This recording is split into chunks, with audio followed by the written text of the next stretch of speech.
Like a lot of other photographers, my first ever prime lens was a nifty 50 1.8, and that was a full frame lens that I was using on a crop sensor camera, which was my Sony a6300. So instead of being a 50mm, it was more like a 75mm lens. And then later on, when I upgraded to the a7 III, I ended up just selling that lens because I was getting no use out of it. So that kind of got me thinking that I've never really had a true experience shooting on the 50mm focal length. That is, until I picked up another 50mm lens back in April.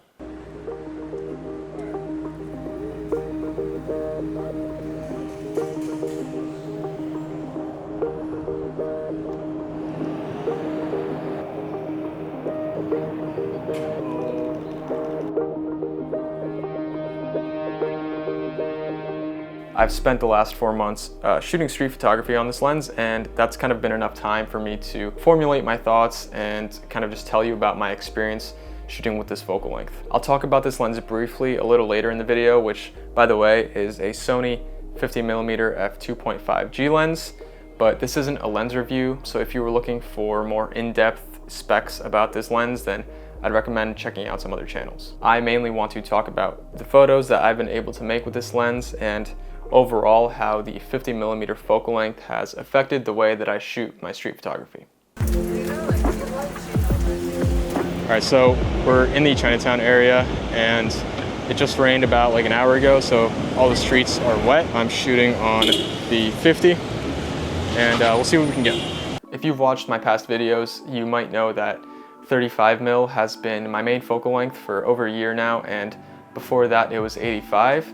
And I was kind of starting to feel like I was missing that last piece of the 35, 50, 85mm lens trifecta. In the months leading up to buying this lens, I was kind of getting into more abstract street photography, and I thought that 50mm might be the perfect focal length to be able to isolate your subjects and create those abstract scenes, while also still being able to shoot the larger frames that I was shooting on my 35. And after 4 months of using this, I can confirm that to be mostly true. I think this is a pretty interesting like little sliver, if I can get something abstract.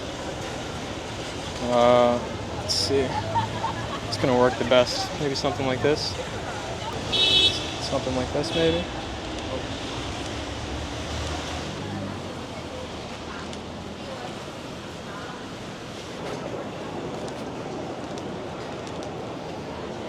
There you go.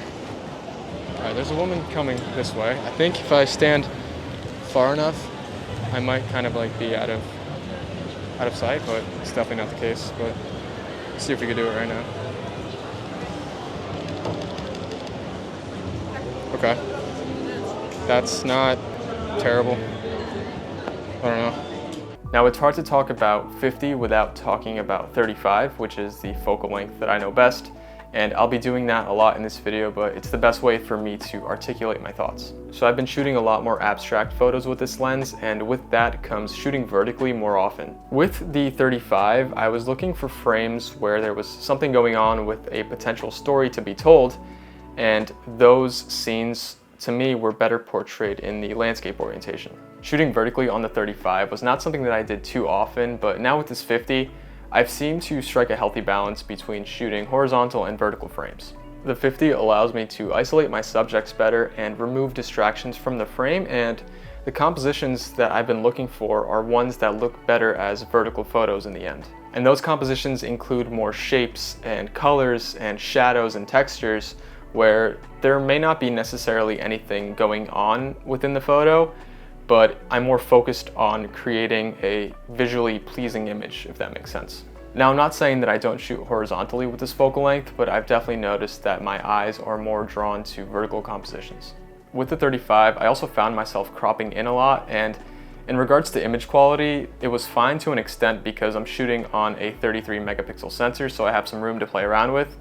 And most people are probably viewing my work on their phones anyways, but that was something that I thought the 50mm could fix. The 50mm focal length has allowed me to get closer to the final composition that I want in camera, as opposed to shooting that same scene on a 35 and just falling back on the idea that I could just crop later in post. Sometimes I genuinely would realize much later on that certain photos worked better with different crops, but other times I did realize that I was settling on certain images in certain scenarios where I thought that I could cover up compositional errors in Lightroom by cropping. Now this also doesn't mean that I'm not cropping photos that I take on the 50, but I find myself being able to get closer to the image that I want in camera.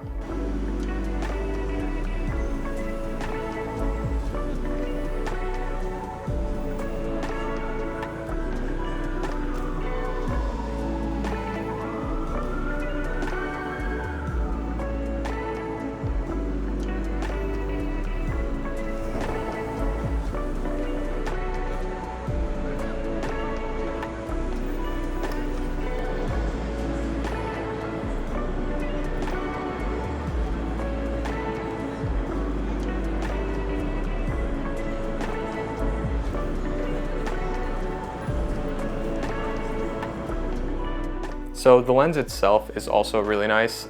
What initially drew me to it was the size, because I hate big bulky lenses, and even though it is an f2.5 lens, that was fine with me because I don't shoot a ton at night anymore or in low light scenarios. And when I did take this lens out for a spin once at night, I just cranked up the ISO on my camera and it was perfectly fine. This does have a declickable aperture ring and AF/MF switch, as well as a function button, but I use none of those because I just prefer to adjust everything on the camera body. This is the first Sony lens that I've actually owned since I sold the first 50, which honestly doesn't mean all that much to me because I genuinely think that Sigma lenses are up there in quality with some Sony lenses, and the Sigma lenses are a fraction of the price. I was actually torn between this lens and the Sigma 50mm f2, but I ultimately went with this because of the size, and I was able to find this on Facebook Marketplace in pretty mint condition. It's also weather sealed, which is nice. And yeah, overall, it's just a really well-built lens. It performs well, and I've been loving my time with it. I've been trying to find a balance between images that are more story-driven and images that are more focused on the visual aspect, and the 50 seems to help with that quite well. My experimentation with different focal lengths will probably be ongoing for quite a bit of time, but I could definitely see 35 and 50 being my most used focal lengths for the foreseeable future. So that's all I have for this video. If you enjoyed it, please consider giving it a like and subscribing to the channel to see more videos, and feel free to follow me over on Instagram to see more of what I'm up to. But yeah, that's it. Thank you guys for watching, and I'll catch you in the next one.